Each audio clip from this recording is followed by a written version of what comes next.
Yeah. Welcome to the live. Welcome to live.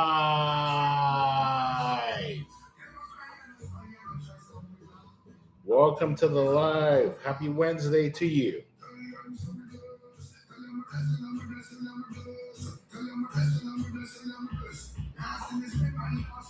Welcome to the live. Welcome to the live. Happy Wednesday to you wherever you are. Welcome. Come on in. Come on in. Welcome to the live. Welcome. I hope how you doing? Welcome. Welcome to the live. Come on in. Today we're talking about the empath's road out of hell, from targets to spiritual gangster. We're talking about the empath's road out of hell. The empath's road out of hell, from being a target to becoming a spiritual gangster. This is what we're talking about. The empath's road out of hell, from being a target to becoming a spiritual gangster. This is what we're talking about today. So come on in. Welcome. Come on in. Today we're talking about the empath's road out of hell. What does an empath lose? What does an empath have to grieve? What's the cost of calling yourself an empath or realizing you're an empath? What does it take to be an empath? Today we're talking about the empath's road out of hell, from target to spiritual gangster. This is what we're going to be covering today. So if you've ever been in a narcissistic relationship where you've lost a lot and nobody understands, this is what we're talking about today. This is what we're going into today. The empath's road out of hell. The empath's road out of hell, from target to spiritual gangster. What does an empath lose? What does an empath lose? Why is it so difficult to find healing? What is the real cost of being an empath?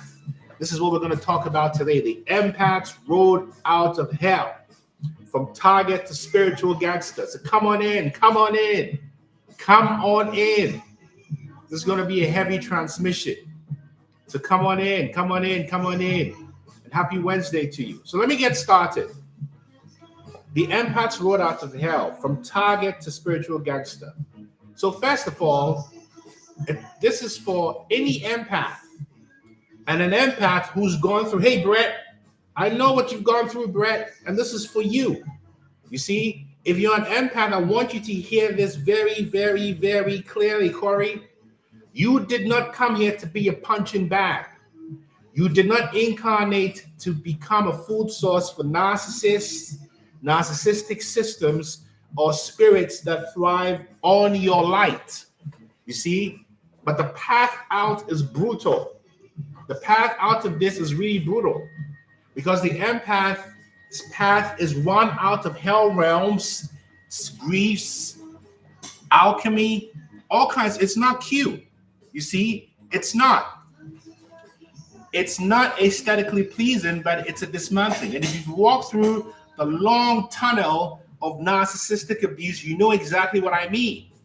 And today we're going to talk about what it means to be an empath, from a psychological, from a spiritual, and from a scientific perspective, what the empath loses in the journey through narcissistic abuse, or what I call the hell realm, and how an empath knows that they've actually escaped, not just gone no contact, and why massive grieving is required before there is true healing. You see, this is what we're talking about today. You see, why massive grieving is really required before there's true healing. So if you're tired of all the fluffy stuff on empaths, and you're ready for a paradigm shift, you're in the right place. So first of all, let me talk about what it means to be an empath.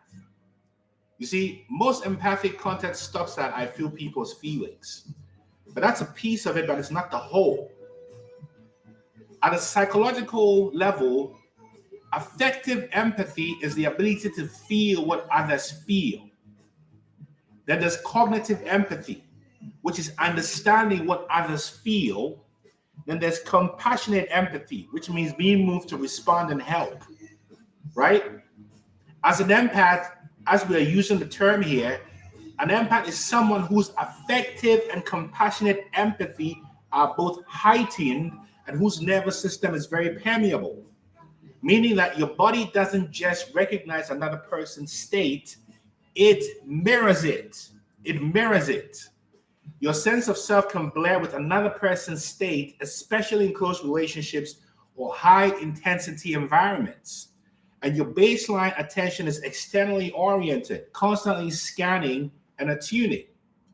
And we can connect this to a research on highly sensitive persons, right? Or the mirror neurons in the brain, or attachment theory. So academically, we might say that an empath is a person whose nervous system and attention systems are organized around heightened interpersonal attunement, emotional resonance, and care, often shaped by relational environments that made hyper attunement necessary for survival. You see what I'm saying? Now, so that's the academic definition of what it means to be an empath. Now, we're talking today about what an empath loses through narcissistic abuse. Now, from a spiritual perspective, remember that even unconsciously, self and other are not separate, because we experience the world as a shared field, not as isolated atoms. And we feel karmic, we feel ancestral, and we feel collective energies moving through our bodies. So the empath is like a fault line in the collective psyche where oneness tries to reassert itself inside a world built on separation, dominance, and performance. Come on, somebody let me know I'm talking to you.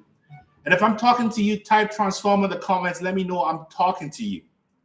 If this is connecting to you, type transform in the comment section. Let me know I am talking to you, I and I. This is what I'm talking about. Am I talking to you? I want to know if I'm talking to you and not just talking to myself. I want to know I'm talking to you before I keep going. Thank you, the Griggles. You see, this is what happens to an empath. You get me? But let me keep going. The empath must realize that the empath sensitivity is not a defect. The sensitivity you have is a sacred instrumentation because you are a sensor array for truth. But there's a catch. A sacred instrument in the wrong hands becomes a weapon against you. This is where narcissistic abuse comes in. So let me talk about narcissistic abuse, why it happens, and what happens to an empath and how an empath loses. So in Buddhist cosmology, the hell realm or niraya are states of existence marked by intense suffering, by entrapment, by cycles of punishment and fear, and having no way to exit. It's like having a bad trip. You don't have to believe in literal hell worlds to recognize the state, because psychologically, chronic anxiety, hypervigilance, CPTSD, shame, and self-blame are all hell realms. Energetically, feeling drained, feeling fragmented, feeling haunted, like something is feeding on your life force, that's the hell realm. Relationally, walking on eggshells, gaslighting, devaluation, silent treatments, smear campaigns, that's the hell realm. And spiritually, feeling abandoned by source, cut off from meaning, and stuck in a universe where cruelty seems to win, that is the hell realm. So what is the hell realm? The hell realm is a multi-layered psychic, relational, and energetic configuration where the empath is trapped in cycles of extraction, confusion, fear, and self-doubt, orchestrated through narcissistic abuse and reinforced by your own trauma bonds and nervous system wiring. Somebody tell me I'm talking to you. Who am I talking to? If I'm talking to you, type transform in the comment section. Am I talking to you? Let me know. The hell realm is a multi-layered psychic, relational, and energetic configuration where the empath is trapped in cycles of extraction, confusion, fear, and doubt, orchestrated through narcissistic abuse and reinforced by your own trauma bonds and nervous system wiring, Dawn Marie. So how do narcissistic systems target empaths? Narcissistic individuals and systems are unconsciously drawn to empaths because the empath provides narcissistic supply, which is attention, admiration, emotional regulation, and spiritual energy. You are easier to gaslight because you question yourself more than you question others. You were trained, often in childhood, to prioritize harmony over truth and peacekeeping over self-protection. So mechanically, the hell realm is built through idealization, where you're love-bombed, mirrored, and elevated. Then devaluation. This is where the attacks and the micro-violence happen. It's horrible how this happens, right? And then there's the trauma bonding and isolation. So this is not just toxicity, this is war on your nervous system and your sense of reality. So what does the empath actually lose through narcissistic abuse in this hell realm? Why is it so difficult for empaths to move on? Empaths often underestimate how much you've lost. Because of dissociation or minimization, these become survival tools. But let me name the losses. First of all, you lose the safety of your nervous system. What do I mean? Your baseline shifts from calm to hypervigilant, always scanning. Your body learns that I am safe only if the narcissist is okay. Sleep, digestion, and hormonal balances are disrupted. I know I had problems with rest, and somatic memory records the relationship as dangerous, even when your mind calls it love. Another thing you lose is the loss of temporal reality, time theft, meaning that you lose years, you lose decades, and you maybe disappear in cycles of maybe it will change, maybe it will change. You lose seasons of life that could have been spent building your path, your art, your purpose, your wealth, your spiritual practice. And time becomes a looping structure. Every day is the same argument, the same apology, the same hope, the same crash. This is what happens. You see, the other thing you lose is your self-trust and inner voice, because you stop trusting your instincts, because every intuition is met with denial. You're too sensitive. You're crazy. You're imagining things. Your inner voice becomes quieter than the narcissist's commentary. And you outsource your reality to someone who benefits from your confusion. The other thing you lose is the loss of sacred relationship with your own energy. You learn to bleed energy to keep the peace. This is what happens. You ignore your own exhaustion, your own rage, your own sadness, because you must regulate them first. And then you use your auric field to develop language, but you're always leaking energy. Then the fifth thing you lose is your spiritual innocence. Many empaths are natural mystics. We came in life in love, but narcissistic abuse reprograms you to think that love is threat, or love equals threat. Intimacy equals danger.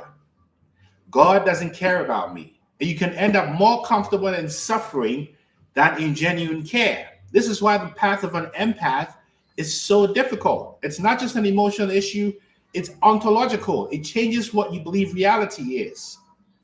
So how do you know that you've actually escaped? How do you know you've escaped from narcissistic abuse? How do you know this? Mary, Ellie, how do you know? Well, the way you know is to realize that going no contact is a step, but it's not the finish line. You see, many empaths are physically out, but energetically and psychologically still inside. Let me say that again. Many empaths are physically out, but energetically still and psychologically still inside. So the ways you know that you've actually escaped is you shift from external to internal authority, meaning that you trust your inner no even when nobody agrees. You no longer need the narcissist or their flying monkeys to validate your experience. And you gauge decisions by inner resonance, not by will they be upset.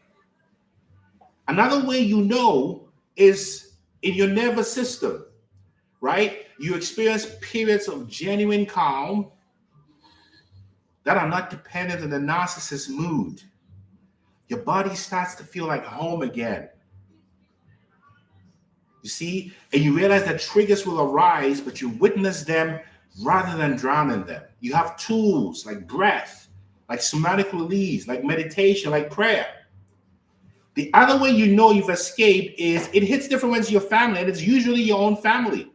You have a decreased obsession with the narcissist, meaning you are no longer running mental court cases all day.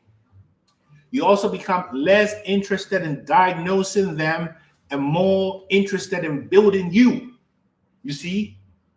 And the narcissist name stops hijacking your nervous system. At some point, it lands as, well, that was a teacher, not my destiny. And you begin to realize the emergence of healthy anger and boundaries. Healthy anger and boundaries. You allow anger as a sacred signal that something was violated.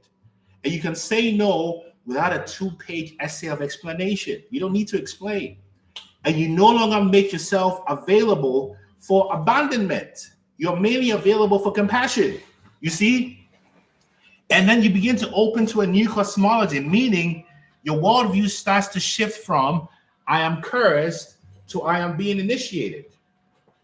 You begin to sense that there is meaning in what you endured, not as justification, but as raw material for transformation. And you recognize that the hell realm is a frequency band, not your permanent address. Am I talking to you? Am I talking? Somebody let me know I'm talking to you. Am I talking to you, TikTok? Am I talking to you, Instagram? Am I talking to you, YouTube? Family, if I'm talking to you, type transform in the comment section. I don't want to just be talking to myself. Thank you, Cynthia. Griggles. You see? Now I want to talk about the grief work. Thank you, Nandi. Thank you, non-material tendencies. Thank you, Brett. Thank you, Brett. Thank you, Ellie. Thank you, Mary. Thank you, Netrino Hugh. So let me keep going. Let me talk a little bit about grief here, Jack, Mrs. Marsha.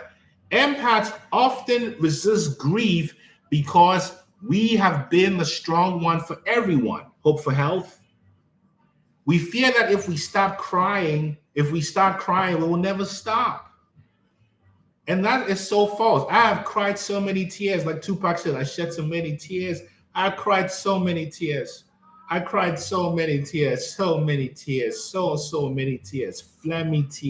Phlegmy weeping and grieving. Can you imagine a 6'5" man on the ground in a fetal position crying like a baby? That was me. We associate grief with failure. Meaning, if I were more spiritual, I wouldn't hurt this much. Wrong. But from a psychological and spiritual perspective, grief is non-negotiable if you want to heal. Grief is non-negotiable, Ellie. Trey Smith. Grief is non-negotiable. You have to grieve if you really want to heal. Because what you're actually grieving is you're not just grieving a person. You're grieving the fantasy of what you thought they were, whether it was your family or your girlfriend or your lover or your mother.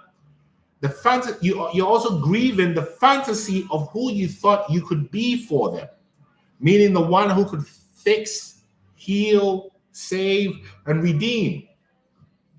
You see?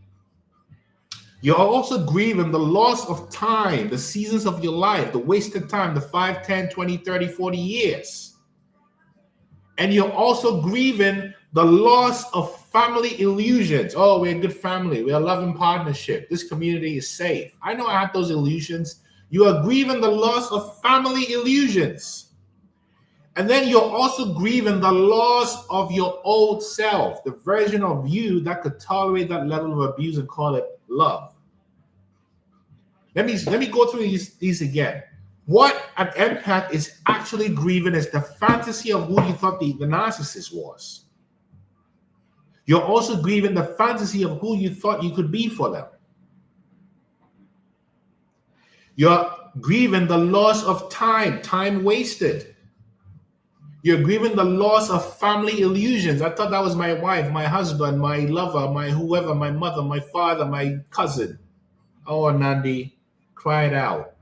You're also grieving the loss of your old self. This is a multi-layered level of grief, which is personal, relational, ancestral, and spiritual.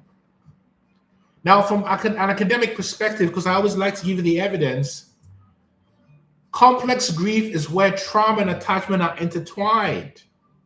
You might experience that. You might also experience what's called ambiguous loss, grieving something that was never fully present. That's ambiguous love, like a parent that never existed physically. Or maybe they existed physically, but they didn't exist emotionally. There's also disenfranchised grief. That's grief that isn't socially recognized. You see, this happens too. So spiritually, grief is alchemy in motion. It is the heat that melts the frozen parts of you. It is the solvent that dissolves illusions. It's the baptism that initiates you into a new identity. So as you fully allow grief, you notice something radical, that there is an awareness that can witness the grief without being destroyed by it. That witnessing consciousness is your inner eye beginning to open. Grief is the bridge between victim consciousness to seer consciousness. You see? But I also need to talk about spells, because narcissistic abuse is not only psychological, it's also magical technology, whether it's consciously or unconsciously applied, meaning that a spell is a repeated configuration of intention, attention, language, and emotion and ritual that programs reality, particularly the nervous system, the subconscious mind, and the energetic field. I just told you something. Did anybody catch that? If you caught it, just type transform in the comment section. I don't want to just repeat myself because it might be annoying to some people. Okay, I'll repeat it to Mel. A spell, thank you, Mrs. Marsha. A spell is a repeated configuration of intention, attention, language, emotion, and ritual that programs your reality, particularly the nervous system, the subconscious mind, and the energetic field. Think about it psychologically. Let me break it down even further.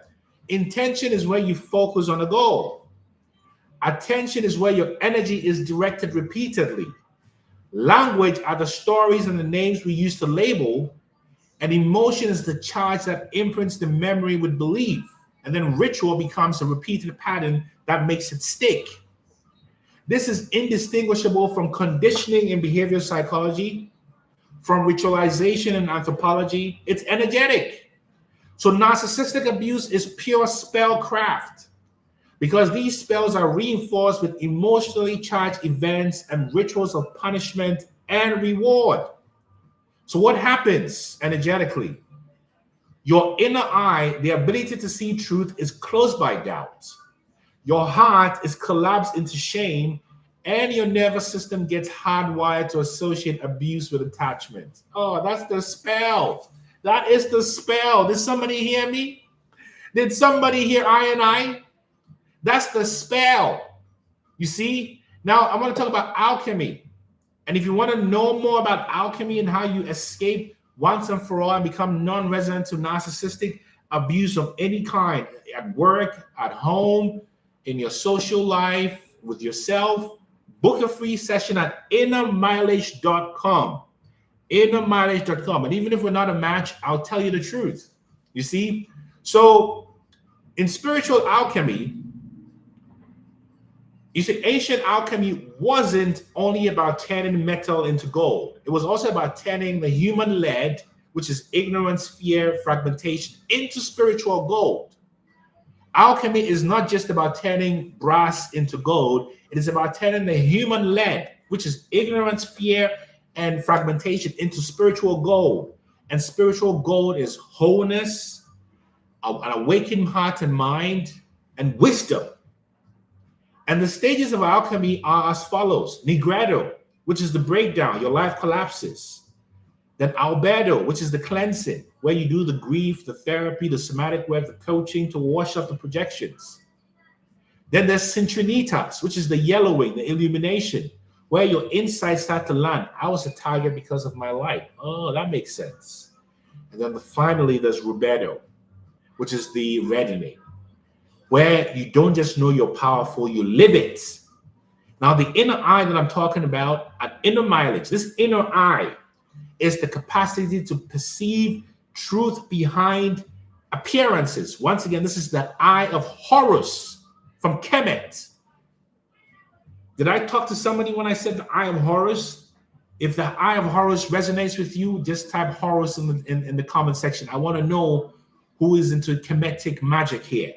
I really want to know if you caught that. You see? So the inner eye, oh, Nandi Ansura, blessed. You see, the inner eye is the capacity to perceive truth behind appearances, meaning your awareness that it can observe thought, emotion, sensation, and storyline without fusion with them. That is a non-dual seeing. That's a non-dual, Shavaz 27, I love that. The inner eye magic is not about escaping the world. It's about seeing the code behind the pattern. You see the pattern of narcissists as frequency, so you no longer need to tune into them. This magic is practical. It's meditation, it's your contemplative practice, it's your insight journaling. And don't sleep on journaling. It's making new choices, it's having boundaries. It's about transmutation in your nervous system. Because every time you feel a new trigger and you respond with a new behavior, that's creating a new neural pathway. That's how you're setting yourself free. This is spiritual gangster work. It's not glamorous. It's repetitive. It's boring. It's disciplined. And it's sacramental. You see? So what does it mean to be an empathic spiritual gangster? Who's ready for this? What does it mean to be an empathic spiritual gangster? What does it mean? I'm going to tell you. But before I tell you what it means to be an empathic spiritual gangster, this is Never Give Up by Chronics. Never give up. Never give up the fight.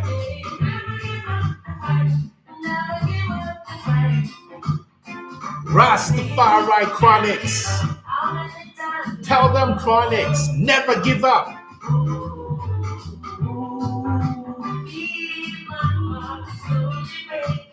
Woo! You see? Now let me keep going. What does it mean to be a spiritual gangster? An empathic spiritual gangster is not a cold, armored ex-empath who trusts no one. An empathic spiritual gangster is not someone who uses spiritual language to bypass pain. An empathic spiritual gangster is not someone who performs high frequency while terrified of conflict.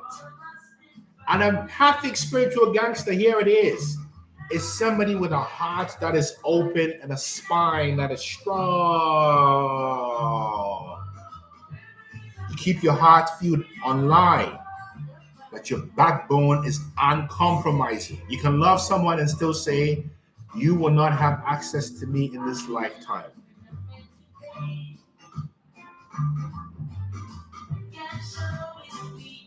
Number 2, an empathic spiritual gangster is fluent in both trauma and spirit, meaning you understand PTSD, you understand attachment, you understand nervous system states, you also understand karma, you understand energy, you understand spells, you understand ancestral patterns, and you don't pit science against spirit. You use both as maps of liberation.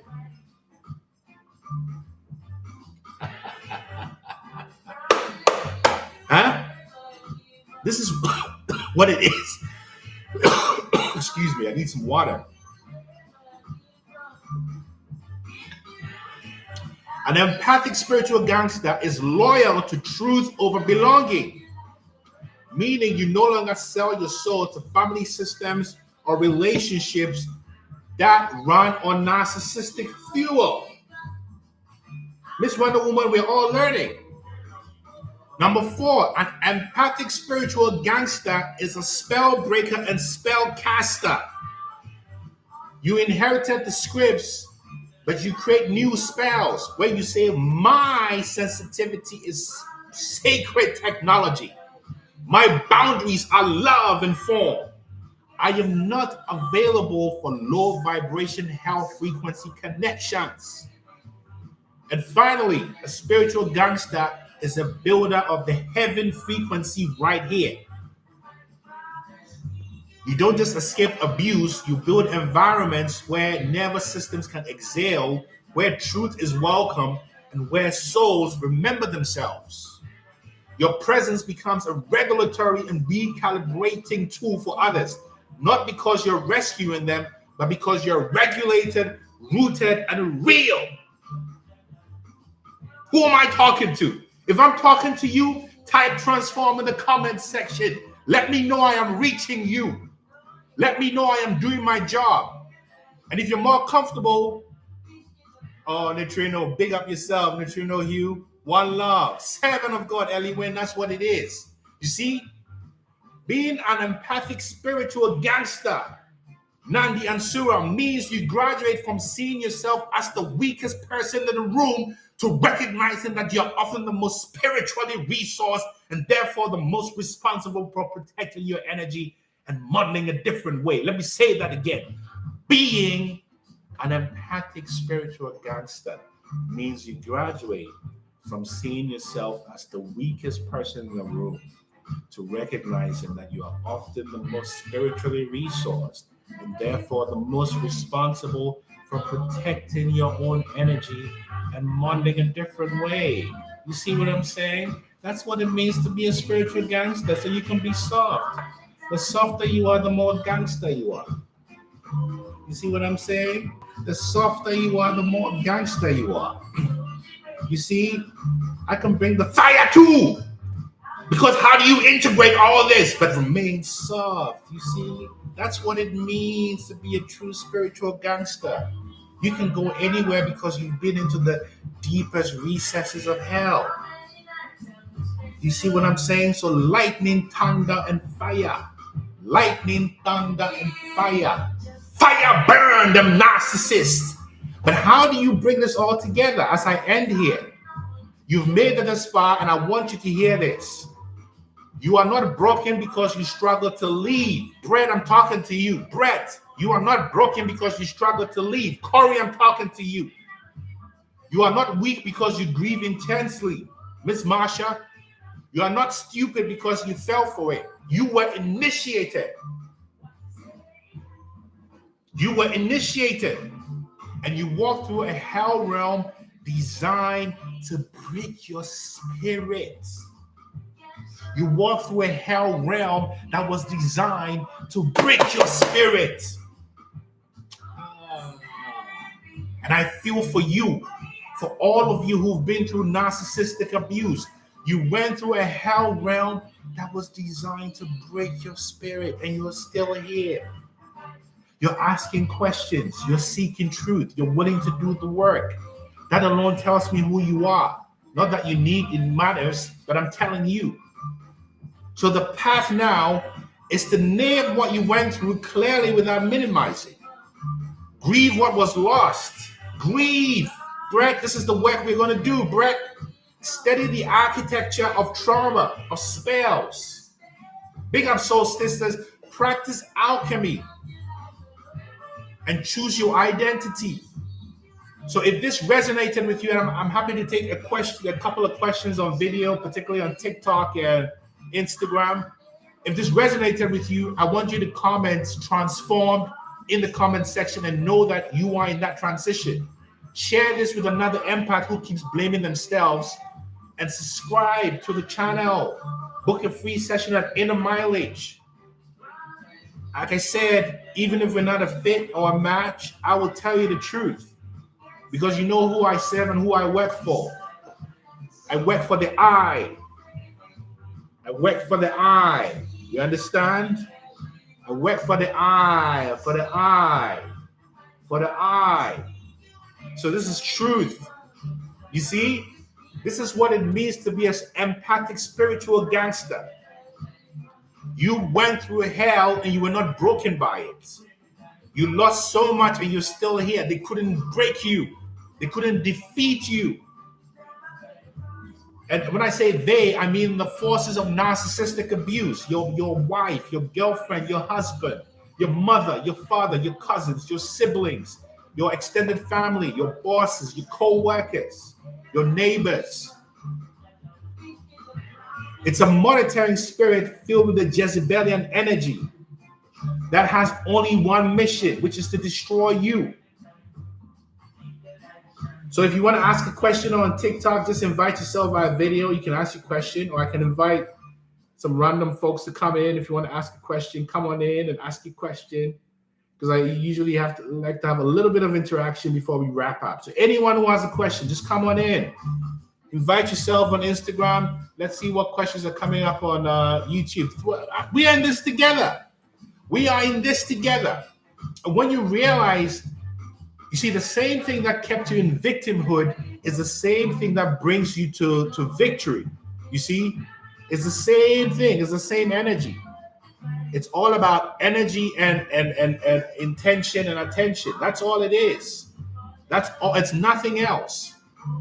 So when you wake up to that, you are in a big Griggles, Wagwan.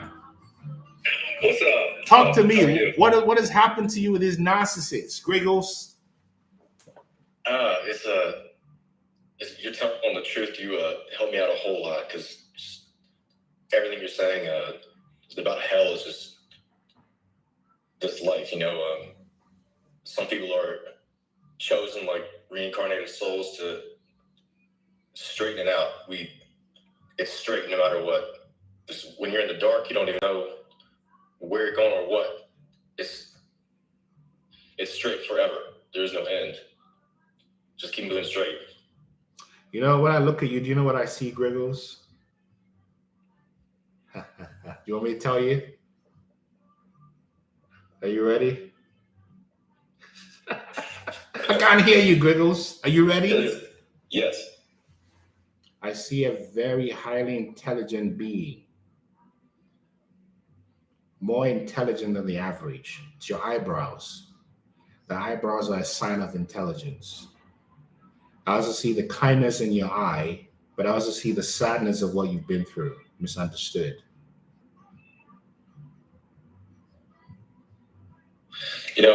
When I was a kid, I always heard the voice do nothing when these flying monkeys and these evil people are around. Just freeze and let them expose themselves. And I'm 31 years old, about to turn 31.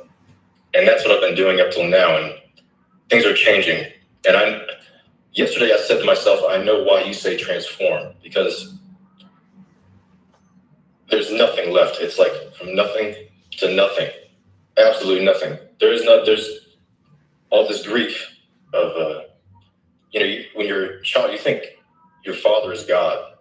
That's what God is, and it's just, that's me. Hey, look, all the negative things they said to you, how your intelligence was discounted, how you were forgotten, made to feel invisible, abused. I don't even have to ask you your history. I can see it. You are the head cornerstone. The stone that the builder rejected becomes the head cornerstone.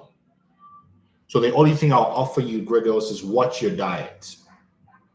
What do I mean by your diet? What you watch. I already know. What you listen to. What you eat. What you read.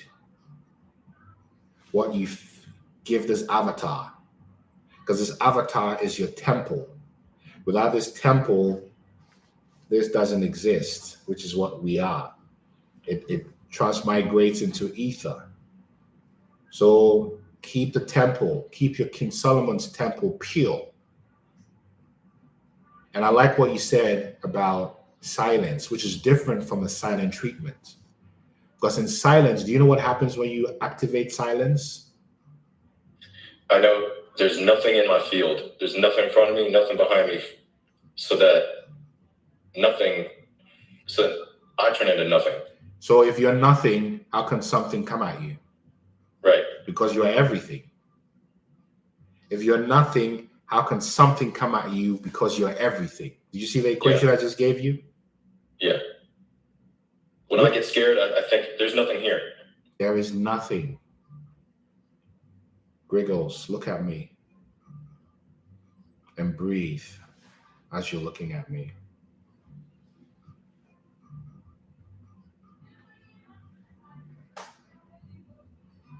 You know, I think this life is forever. Karma, I deserve this. That's what karma means.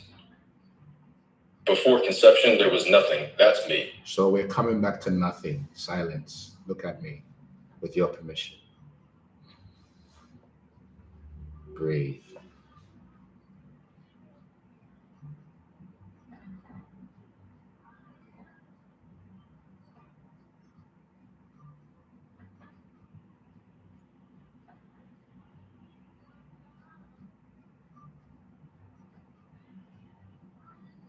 The most important number to me is 3.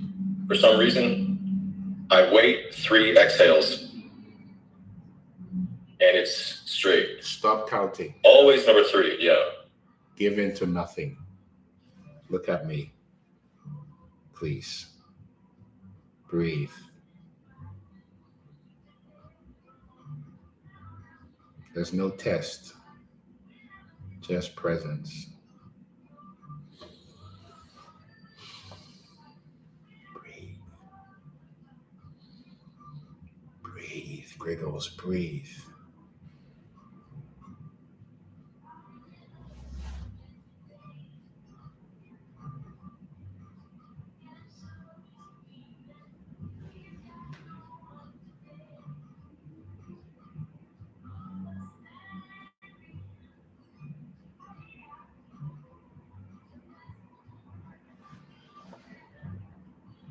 You understand? Do you understand? Do you understand, my dear brother Griggles?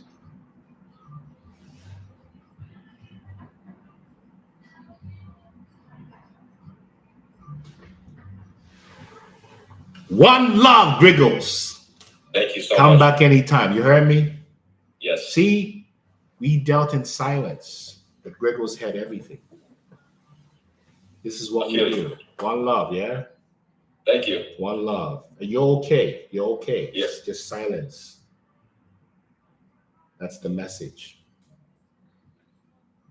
You know, you keep saying flying monkeys. I had a recurring dream as a kid about flying monkeys landing in the backyard. You know why? Because you have been under spiritual warfare for more than 30 years.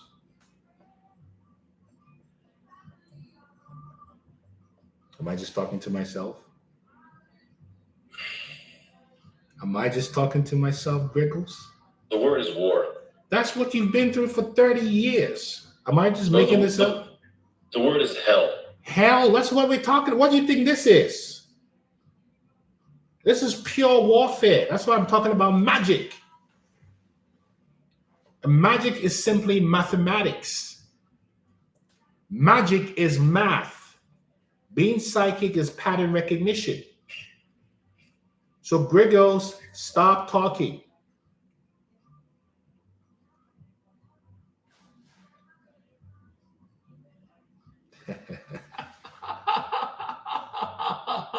Jano! Before you go, let me play this song for you. This is my favorite tune right now. I've played it so many times. This is Chronics. You know I love reggae. I know that. This is Chronics. Never give up. Never give up. Chronics. Griggles. This is Chronics. This is Chronics. This is a new album. It's inspired by Bob Marley. Yes. Yes. But here it says, never give up the fight. Never give up the fight. Never give up. You understand? Do you understand, Griggles? Never give up the fight. Because there is no fight.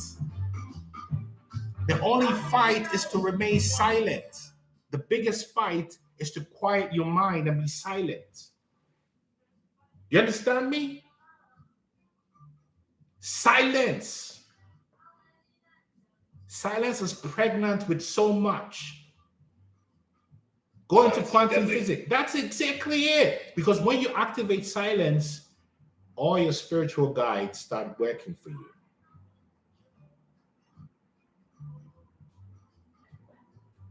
There's no ego in silence. So when the ego is subsumed, the spiritual guides start to work. That's how gangster we are. That's how gangster I and I is. I and I. Huh? That's the truth right there. I've never been a tough guy, but I've always known that what's going to happen. I can feel it.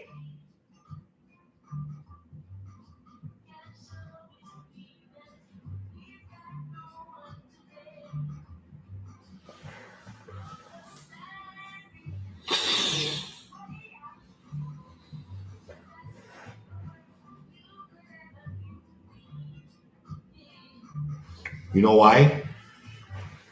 Silence and love are the only weapons the narcissist has no antidote for. Let me say that again. The narcissist has no antidote for silence and love.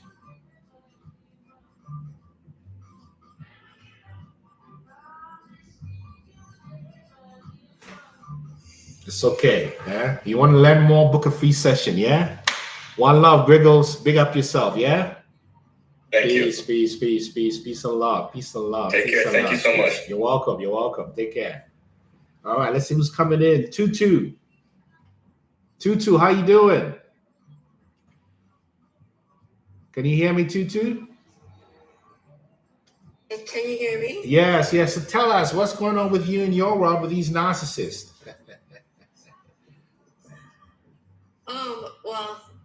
I relocated where I live.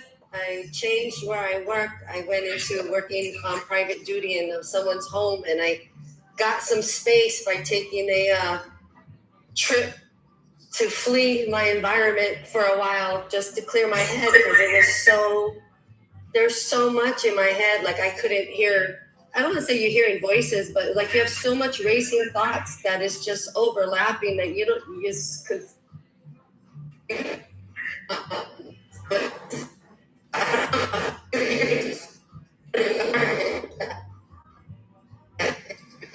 Oh, you're breaking up, Tutu. You're breaking up. Oh, it's a bit of a bad connection there. You see? But this is the whole message. So if you take nothing else from today, realize that grieving requires silence. Overcoming the narcissist requires silence. Ascension requires silence. It all requires silence. And silence is so difficult to manage because we live in a world of noise. Which is why silence is so revolutionary. You see? This is why silence is so revolutionary. So, this is the message for you today. This is the message. Love is the mountain. This is the message. This is Chronics. Love is the mountain. And silence is the peak. Love is the mountain. Silence is the peak. Woo! Love is the mountain. Chronics. Love is the mountain. Silence is the peak. Love is the mountain. Silence is the peak. Love is the mountain. Silence is the peak.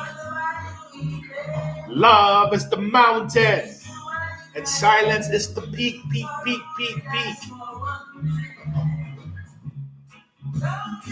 Woo! Jano. Sending you lots of love and light wherever you are on this terra firma. In this four corners of the planet, well, there are no real corners, this is a spherical, but you know what I mean. Wherever you are in this sphere, in this planetary reality, remember, your light is freedom. Your light frees people. So remember, love is the mountain as you reflect your lovefulness, your oneness. One love, all. One love, all. Love on the mountain. Love on the mountain. One love, Sister Ellie. One love. Love is the mountain. Love is the mountain. Love is the mountain. Love is the mountain. One love. One love. There's no one like you. And victory is guaranteed because it's an inside game. The only enemy to overcome is the enemy within. And when you overcome that enemy within, you realize there's no enemy outside. There's an enemy outside because there's an enemy within. That's the illusion. That is the illusion.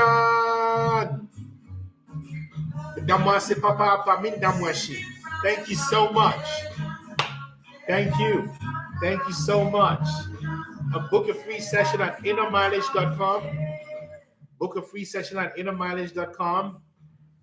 You want to donate, you can donate to the channel by giving a super chat or whatever it is. But your energy is also precious. Book a free session at innermileage.com if I can be of help. Even if we don't connect, I will tell you the truth, or the truth will be revealed. Let me say, the truth will be revealed. The kind of truth that will set you free. Let's dance, JSWS. Let's dance, because dancing is alchemy. Dancing is healing. Dancing is invocation. So I want to send you love and light. Love is the mountain. One love. Yeah. And deep bows. One love. One love. One love. One love. One love. Book a free session at innermileage.com. One love. One love. One love. Thank you so much. One love. One love. One love. One love. One love. One love. Yeah, man.